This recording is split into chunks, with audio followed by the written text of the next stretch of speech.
लोग बड़े बड़े ख्वाब दिखाने वाले वचनों से मोहित होकर सोचते हैं कि स्वर्ग में जाएंगे, वहाँ अप्सराएं मिलेंगी और सोम रस पान करने को मिलेगा।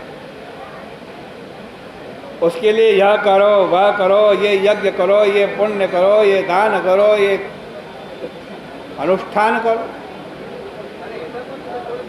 इस प्रकार मनुष्य बड़े बड़े काम करने के चक्कर में ऐसा पड़ गया, उसकी बुद्धि ऐसी जड़ हो गई कि भगवान के नाम की महिमा को सीधे सीधे नहीं पहचान पाया।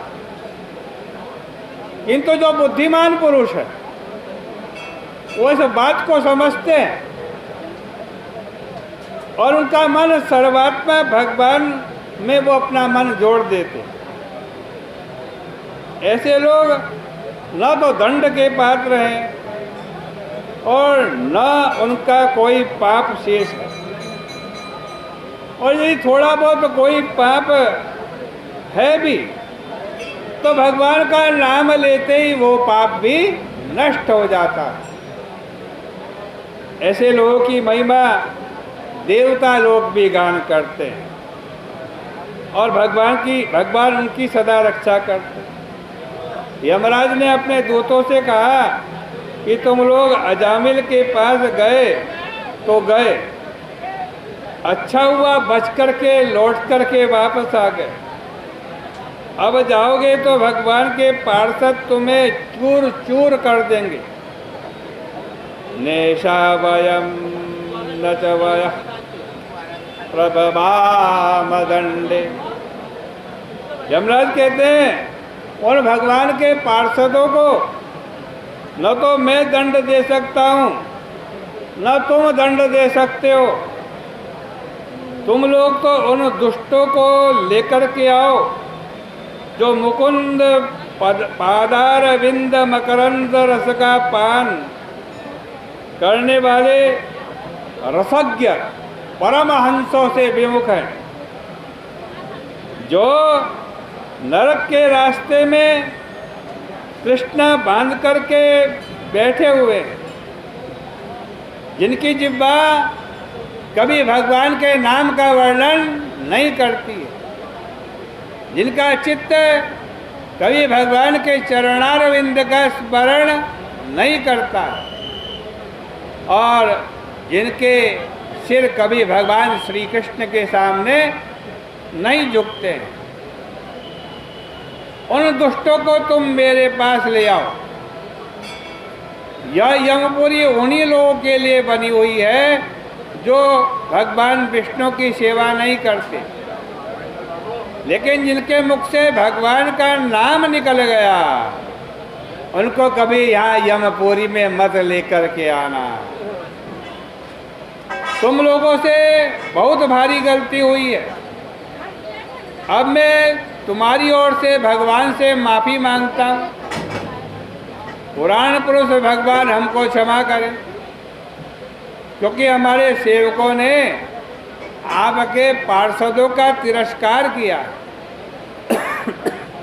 महापुरुषों का तो यह स्वभाव होता है कि वह शांति करते हैं, क्षमा करते हैं। तस्मात् संकीर्तनं विष्णु जगन्मङ्गलमङ्घसां महतामपि कौरव्या विशुद्ध्यै कान्तिकः निष्कृतं विशुद्ध्यै कान्तिकः निष्कृतं। सुखदेव जी कहते हैं, परीक्षित, बड़े से बड़े पाप का प्रायश्चित यही है कि भगवान के नाम का, गुण का, कर्म का संकीर्तन किया जाए। इससे भगवान की भक्ति होती है। जब हृदय में भगवान की भक्ति आती है तब माया के गुणों में मन नहीं लगता है, नहीं रमता है।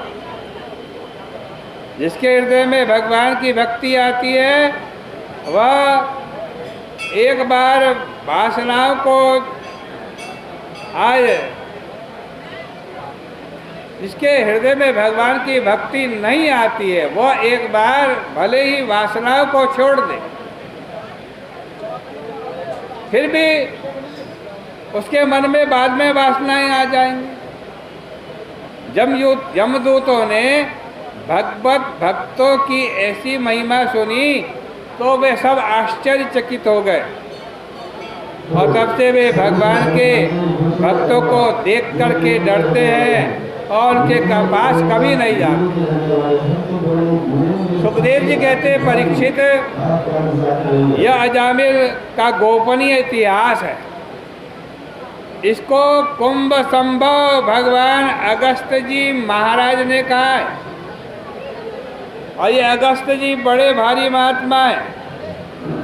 मलयाचल सरीखे स्थान पर बैठकर हरि की पूजा करते हैं।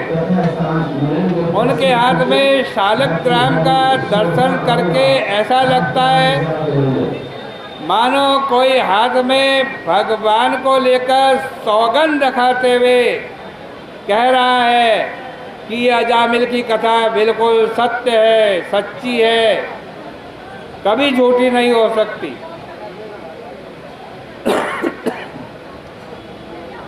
इसका तात्पर्य यह है कि आप भी भगवान नाम पर विश्वास करके इसका आश्रय ग्रहण करें। इसमें संपूर्ण अर्थों की निवृत्ति की सामर्थ्य है। एक बार के नामोच्चारण से ही पिछले सारे पाप नष्ट हो जाते, लेकिन फिर आगे पाप न करें, आगे पाप न आने पावे, इसके लिए भगवान नाम की बार बार आवृत्ति करते रहे, बार बार भगवान का नाम बोलते रहे। यही भगवान को मिलाने का साधन है और इसके लिए प्रेम और श्रद्धा के साथ भगवान के नाम का उच्चारण करते रहे। इस प्रकार से श्रीमद् भागवत महापुराण के छठे अध्याय का ये तीसरा अध्याय, छठे स्कंद का ये तीसरा अध्याय भी परिपूर्ण होता है। कल को चौथे अध्याय की कथा आपके सामने होगी। आज की चर्चा का यहीं विराम करते हैं। प्रेम से मित्र की आरती की।